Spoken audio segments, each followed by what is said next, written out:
কঙ্কাল হয়ে থাকবি। বাবা আমাকে বাঁচান, আমার খুব কষ্ট হচ্ছে, আমি শান্তি চাই। শান্তি পাবি বেটা, নীলপরি আর লালপরির দেশে যা, তোর সব দুঃখ দূর হবে। চল বাঘ মামা, আর দেরি করা যাবে না।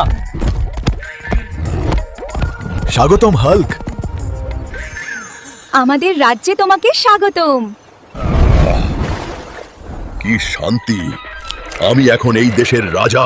অনেকদিন তো হয়ে গেল এখানে আছি, এখন এখানে সারা জীবন কিভাবে থাকা যায় এর একটা বুদ্ধি বার করতে হবে।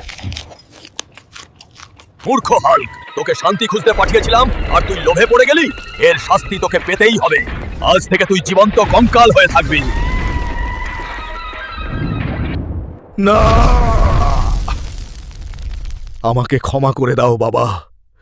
লোভ মানুষকে ধ্বংস করে, এমনকি হাল্ককেও। আর হ্যাঁ, যদি তোমরা আমার অভিশাপ নিতে না চাও তাহলে আমার চ্যানেলটি সাবস্ক্রাইব করে দিও আর ভিডিওতে একটি লাইক দিও।